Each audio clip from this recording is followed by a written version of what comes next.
안녕하세요. 오피스 PC맥인데요. 제가 26년 4월 15일 날 신촌 세브라스 병원에서 양측 서해부 탈장 수술을 했습니다. 수술하고 지금 15일째 경과됐고요. 확진 받고 그 다음에 어떻게 해야 될지, 그 다음에 수술 후 15일이 지난 지금 어떤 상황인지 저의 주관적인 생각으로 말씀드리려고 촬영하고 있고요. 저는 양측 서해부 인공막 삽입 로봇 복강경 수술을 했습니다.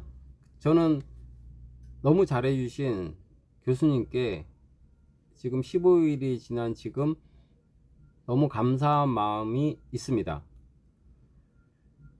그래서 제가 처음에 그 양측 서해부 탈장 수술이 양측 서해부 탈장 확진을 받았을 때 수술해야 되냐 말아야 되냐 이런 부분 고민했었는데요. 많은 고민을 하지 않았습니다. 탈장이라는 내용 그다음 인터넷 검색했을 때 이거는 감동 교획 되게 되면 응급 수술이니까요. 뭐 암도 아니고 장을 잘라내고 그 다음에 붙여야 되고 그 다음에 복강 쪽으로 절개를 해서 개복해서 수술해야 되는 대수술이니까요. 그래서 뭐 조금 인터넷 검색해 보니까 이거는 그냥 수술을 해야 된다가 맞더라고요. 근데 수술을 해야 된다 결정을 했습니다. 짧은 시일에 결정을 했고요.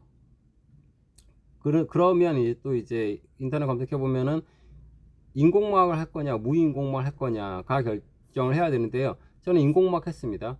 인공막 하게 된 이유는 성인은 그 복벽이 약해져 있는 상태에서 그거를 당긴 상태에서 봉합을 하게 되면 재발률이 높을 것 같습니다. 그냥 저의 상식적으로요. 저의 이때까지 경험에 의한 저의 지식으로는 경험과 지식으로는 그냥 그러면은 재발률 높을 것 같습니다. 근데 이제 또 반대로 무인공막을 해서 봉합을 하게 되면은 이게 인공막은 10에서 15cm 정도 망인데요. 뭐 더 쉽게 말씀드리면은 모기장 그 느낌인데 더 의료적으로 잘 가공한 만든 재료이라 하더라고요. 그게 10에서 15cm 정도를 양측 서해부에다가 일단은 그 삽입을 하고 그 다음에 스테플러로 고정하고 그 다음에 수술실로 봉합하는 면적이 넓을 거 아닙니까? 그때 세밀하게 정관, 신경, 혈관이랑 서로 간섭이 안 생기게끔 해야 되는데 그게 면적이 넓으니까 무인공막으로 봉합하는 것보다는 확률적으로 더 많아지겠죠. 거기 그 후유증이요. 근데 일단은 인공막을 하게 되면 재발률은 봉합보다는 급격하게 낮아질 것 같고 후유증은 무인공막 한 것보다 후유증에 대한 것은 더 높아질 가능성이 있다. 근데 이제 수술을 잘하게 되면 그 부분도 해결이 될 것 같더라고요. 수술을 잘한다는 것은 이제 정관, 신경, 혈관을 잘 박리를 해서 그 인공막이랑 서로 간섭이 없게끔 해야 되는 게 저의 생각으로는 핵심인 것 같더라고요. 그러면은 그렇게 하려면 어떻게 해야 되느냐? 서해부 절개를 해서 인공막을 삽입을 한다? 그것도 그냥 배제를 했습니다. 왜냐면은 복강 바깥쪽에 인공막을 삽입하니까 일정 복압이 되면 그게 이탈하거나 움직일 가능성이 커질 것 같고요. 그 다음에 또 그 위에서 이렇게 시각적으로 봐서 신경을 찾아서 혈관 찾아서 정관을 찾아서 박리를 해서 봉합을 하거나 스테플러를 하는데 그 부분도 입체적이지 않으니까요. 일단은 그것도 배제를 했습니다. 그래서 저는 그 인공막을 삽입하는데 서해부 쪽으로 절개를 해서 인공막을 바깥에 복강 바깥은 일단은 이탈할 가능성이 높고 그 다음에 위에서 봤을 때 눈으로 봤을 때 그 신경이랑 혈관이랑 정관이랑 간섭을 해야 되는 부분도 물론 뭐 의사 선생님께서 잘 하시겠지만 그래도 눈으로 봤을 때 안 보이는 부분이 있을 수 있다는 생각이 들어서 저는 일단은 복강경으로 하기로 결정을 했습니다. 복강경은 배에 구멍을 3개 또는 1개 할 수 있는데 저는 3개를 뚫어서 포트를 3개를 뚫어서 해달라고 말씀드렸어요. 이유는 뭐냐면은 하나는 최소 침습 뭐 그런 차원에는 괜찮겠지만 일단 구멍이 커질 거고요. 그럼 나중에 그게 봉합을 시킨다 해도 그게 제대로 잘 그 뭐죠 그 회복이 안 되면은 그 부분에도 살짝이 생길 수도 있을 거 아닙니까? 그래서 구멍을 3개 뚫게 되면은 작은 구멍을 뚫게 되면 나중에 그 부분 탈장이 또 안 생길 거 아니겠습니까? 그래서 저는 구멍을 3개, 포트를 3개를 말씀을 드렸고, 그런데 이제 복강경으로 하는 것보다 로봇을 선택한 이유는, 로봇은 이제 그 카메라가 10배 더 고해, 10배 더 확대를 시키고 고해상도로 그 수술비를 보는 거죠. 그러면은 의료진님의, 교수님의 노하우와 경험과 기술과 꼼꼼함과 그리고 로봇의 기술이 서로 접목이 돼서 더 15에서 20cm 정도 되는 그 인공막을 고정을 하고 그 다음에 신경 뭐 경관 혈관을 박리를 해서 다시 이렇게 제자리에 놓고 스테플러로 고정하고 수술지로 봉합을 하고 그런 부분이 그냥 저의 지식과 경험에 대한 걸로는 당연히 더 결과가 좋을 것 같다는 생각이 들어서 저는 복강경을 하는데 로봇으로 결정을 해서 로봇으로 하겠다고 저는 말씀을 드렸고, 그 다음에 교수님께 또 여쭤보니까 교수님께서 경험상 로봇 복강경이 그 가장 그 여러 가지 문제가 최소화되는 것 같습니다. 그런 말씀도 하셔가지고 저는 이제 로봇 복강경으로 하기로 결정을 해서 이제 4월 15일 날 수술했습니다. 제가 양측 사업에 탈장 확진받은 게요. 확진받은 게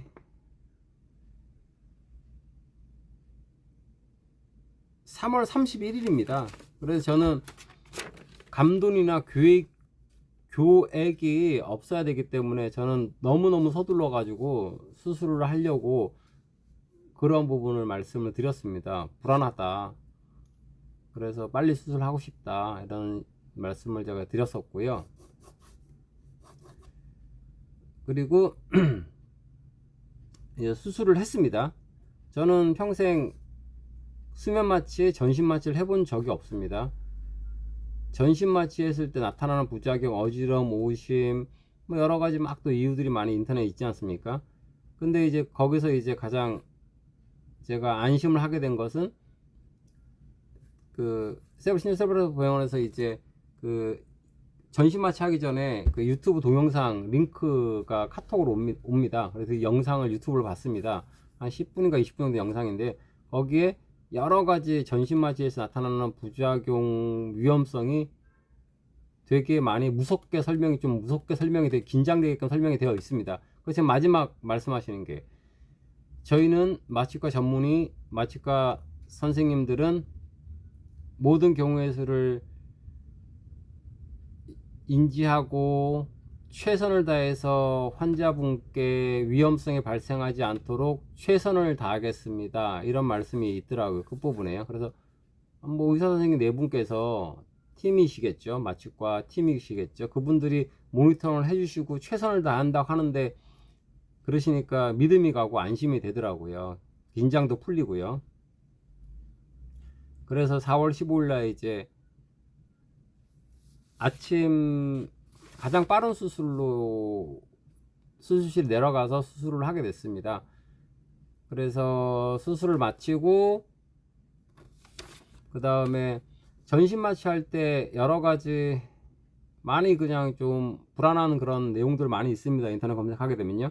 그런 부분들이 이제 처음 해보게 되면 약간 긴장이 되고 불안한 부분들도 있고 하는데요.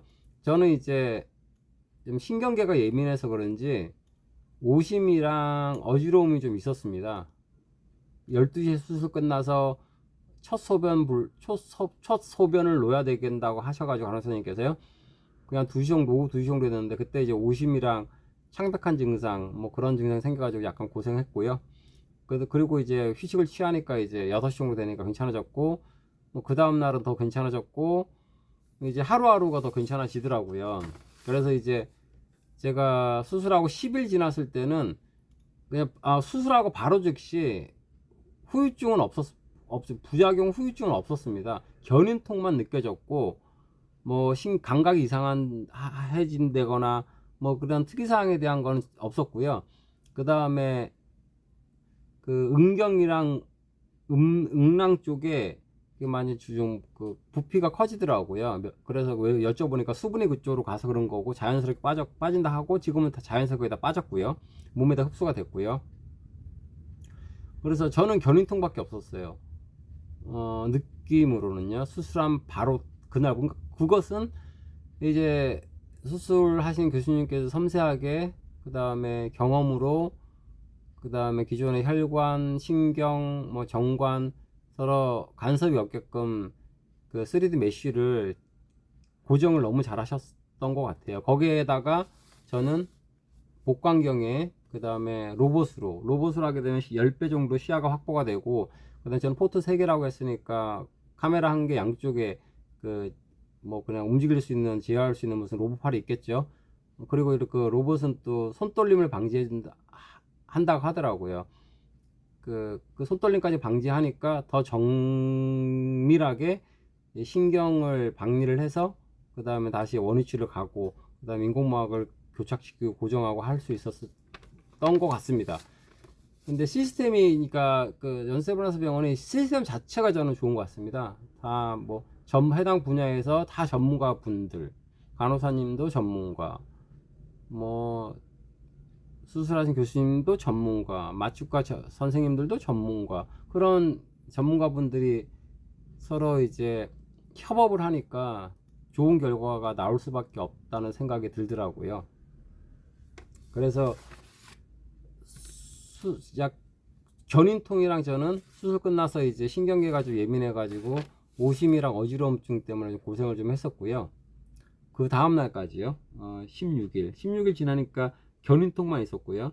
그 다음에 견인통은 하루하루가 달라지게끔 너무 급격하게 좋아지더라고요. 그리고 견인통은 25일 되니까 거의 완전히 다 사라졌습니다. 그리고 28일날 외래 찾아뵈서 교수님께 견인통이 지금 거의 다 사라졌고 지금 감각 이상 뭐 특별하게 그 인터넷에 나와 있는 후유증 뭐 그런 증상은 없습니다. 그리고 뭐 감사하다는 말씀 드렸죠. 왜냐면 이렇게 해서 15일 만에 제가 일상 복귀를 하고 제가 매장 운영도 하고 그 다음에 장사도 할 수 있게끔 도와주셨으니까 저는 너무 감사할 따름인 거죠. 부작용 후유증이 있었고 견인통 생겼으면은 생각만 해도 너무 좀 답답한 상황이 생겼겠죠. 그리고 이제 또 하나 제가 인터넷 막 검색해 보니까 그 재발률은 인공막이 이동하는 경우인데요. 그거는 성인병의 염증, 그쪽에 염증이 서해부 쪽, 복벽 쪽에 인공막이 고정된 부분에 염증이 생기면 이동하는데 그 염증의 원인은 성인병이랑 연관되는 얘기들이 인터넷상에서 많이 나오더라고요. 그래서 저는 성인병 관리를 잘 해야 그 이동이 안 되게끔 돼야 되겠고, 그거 이동이 잘 안 돼, 그러니까 성인병 예방에 대해서 염증이 안 생긴다고 치면 이동은 안 될 거고 고정은 잘 되어 있을 거고, 그러면 기존의 그 복벽보다 더 튼튼한 상황이 돼서 더 활동적으로 운동도 하고 뭐 일도 하고 뭐 그럴 수 있겠더라고요. 그래서 이제 성인질환 관리를 잘해야 될 것 같고, 당뇨, 콜레스테롤, 혈압 관리를 너무 잘해야 될 것 같고요.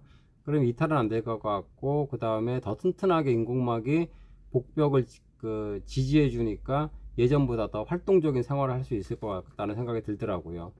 그래서 제가 8일 외래 때 또 이렇게 궁금한 거 막 적어가지고 13가지 적어서 교수님께 막 여쭤봤죠. 그래서 여쭤본 것은 수술 후 이제 그 통증이 막 서해부 쪽 옮겨 다니더라고요. 그래서 여쭤보니까 또 여쭤보고 뭐 인터넷 검색해 보니까 견인통은 이렇게 돌아다닌다. 오늘은 여기 아프다. 다음은 여기 아프다. 정상적인 반응이다. 그리고 수술했을 때 오른쪽에도 아픈 게 견인통이요. 부작용에 대한 부분들은 없었고요. 감각 이상한 거, 뭐 움직일 때만 아프면 그게 견인통이고, 가만히 있었을 때 아프면 부작용입니다. 움직일 때 아픈 것은 견인통, 가만히 있어서 아프면 부작용. 후유증, 수술이 좀 잘못됐을 가능성이 큰 거죠. 가만히 있었을 때도 아프면요. 그리고 이제 그 움직일 때 너무 극심한 고통, 그러면은 그것도 수술이 좀 잘못됐을 가능성이 있다고 생각이 듭니다. 수술이 정상적으로 신경이랑 혈관이랑 정관이랑 잘 박리를 해서 제자리에 잘하고 인공막이랑 서로 간섭이 없다 하면은 움직일 때 극심한 통증도 없고요. 그 다음에 가만히 있으면 그 통증은 사라지고요. 시간이 지나가게 되면은 인공막이랑 그 살이랑요, 그 잘 유착이 돼 가지고 그게 그 움직일 때 견인통도 사라지더라고요. 저는 뭐 26일, 25일경 10일 정도 지나서 견인통은 거의 다 사라졌다고 생각하고, 사라졌으니까요. 그리고 포트가 그 3개를 포트를 했기 때문에 포트가 작습니다. 뭐 2mm, 3mm, 1mm 모르겠습니다. 그거는 잘이요. 그 포 작아서 거기에 대한 탈장은 또 가능성이 또 희박하죠. 왜냐면 구멍포 너무 작고 잘 봉합도 했으니까요. 포트를 하나를 하게 되면은 구멍이 커가지고 그쪽 부분으로 배꼽 탈장이 또 생길 수가 있으니까요.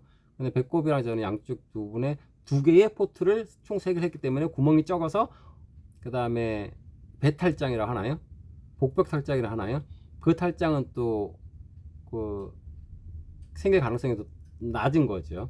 처음에나 그런 부분들도 고려해서 어떤 수술을 할지 결정을 하게 된 거고요. 살과 인공막이 튼튼하게 서로 교착이 되는 것은 뭐 한 달에서 2달 정도. 근데 저는 2달까지 조심조심 하려고 하고 있습니다. 그러면 완전 고착이 되면 그때 가서 좀 더 활동적으로 뭐 운동도 하고 일도 하려고 하고 있습니다. 그리고 뭐 인공막 서해부 쪽에 뭐 직접 탈장, 간접 탈장이 있는데 그렇게 큰 의미는 없지만 저는 간접 탈장이었고요. 그 고환 내려온 그 부분이 이제 그 탈장이 된 것입니다. 고환 내려온 그 부분이요. 4군데가 그 약한 부분이 있다고 하는데요.